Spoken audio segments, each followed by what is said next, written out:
Storytellers Publishing presents Into the Storm by D.L. Strand. Read by the author. Chapter 1. It was autumn 1982. Clouds dominated the October sky, draping it in varying shades of gray, as the sun, giving up on this day, resigned itself to the sea. Gulls, balancing on the treacherous winds, screamed from above, warning of the coming storm. I wish I'd listened. I stood on the docks alone, looking out over the bay. The wind bit at my face. I'd shoved my hands into my windbreaker to keep them warm, but every few minutes I braved the cold to check the time. Max was late. The breeze carried Journey's Wheel in the Sky over the hill from Santa Carla's famous boardwalk by the beach, along with screams from its iconic wooden roller coaster.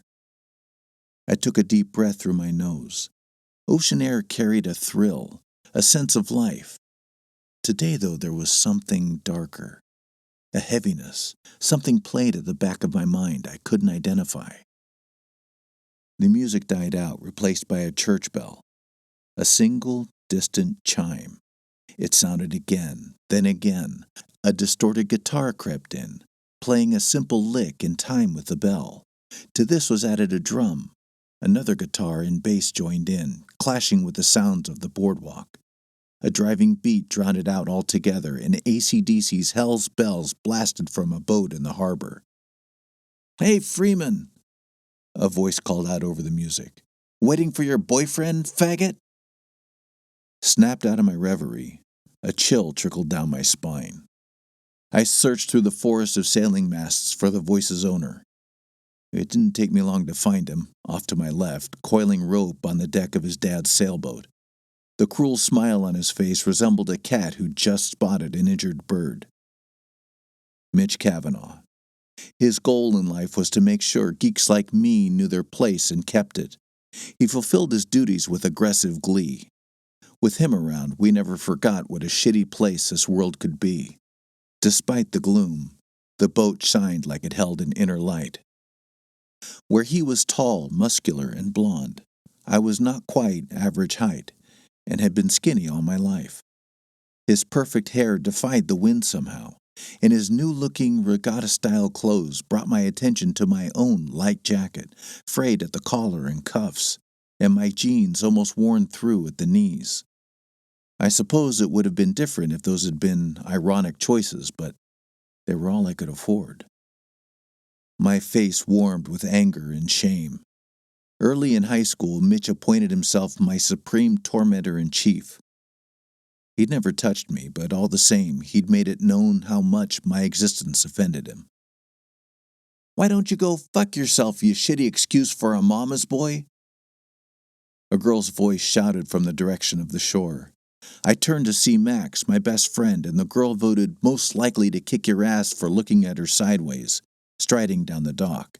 She came dressed for combat in heavy boots, black cargo pants, and a military surplus jacket. The piercings on her face, heavy eye makeup, and jet black dyed hair, shaved on one side, hardened her otherwise delicate features. A black plastic garbage bag swung freely from her hand as she walked. Relief flooded through me, but the anger still burned. "Ah, there's your boyfriend now. Hey, lesbo," Mitch the asshole called back. "Eat shit and live, you Nazi-kissing horse's ass." She punctuated each syllable with her index finger as if she were pounding it into his chest. Smiling as if she'd just been given a new toy, she handed me the bag. "Hold this," she said, then marched toward Mitch's boat. As she approached, he dropped the rope he'd been coiling and stood up tall, all 6 feet of him. She paused and casually rested her boot on the boat's gunwale. He fumed. "Get your—" He never finished the sentence. Even though she was a good 5 feet away from him, she spread her arms and lunged. He jumped back, or tried to. His feet, fouled by the rope, betrayed him. He fell, smacking his head on the boom as he went down. "A fucking loser," Max laughed, and without looking back, swaggered over and gave me a brotherly hug. "That was awesome," she said, as she pulled away. I returned her bag. You had him shitting bricks. We climbed into my boat. Calling it a boat was kind. Oh, it floated and contained seats and a motor, but it was ancient. The aluminum hull bore scratches and dents, telling of a long and abusive life on the water. A couple of worn life vests lay piled on the front along with an oar that seemed to always be underfoot. We untied the lines fore and aft, and Max, still smiling, shoved us off as I pulled the starter. She found her place in the center bench as the motor wheezed to life and putt-putted us out of the safety of the harbor and onto the bay. As we rowed past, I glanced over to see Kavanaugh still lying on the deck, with his feet tangled in the lines, rubbing his sore skull. He shot me a look that vowed revenge as the music died out. I avoided his gaze while Max laughed and flipped him off. Then she looked back at me. "He's so lame. Why do you let him get under your skin?" I shrugged. Honestly, I was stoked to put some water between us. It's not like we're in high school anymore. A simple, ragged guitar played 3 notes in quick succession. The rhythm repeated. We rode out to Highway to Hell until it was buried beneath the staccato tune of the motor droning in our ears. We'd cleared the harbor before I asked, "So what's in the bag?" She didn't respond. She'd called me just this afternoon and asked if we could go out for a ride on the bay. As far as I knew, she was indifferent to all things associated with the ocean. Hell, I wasn't sure she could swim. So her request surprised me, and I wanted to know what the hell was in the bag. She sat with her back to me. As we motored past the buoys, I increased the throttle, driving the bow up in the air. Salt water sprayed over the two of us, but then the nose settled down as we reached speed, and we bounced over the waves toward deeper water. Santa Carla Bay wasn't known for smooth sailing.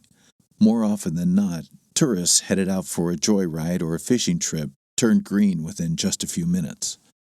The wind picked up as we went. The waves did likewise.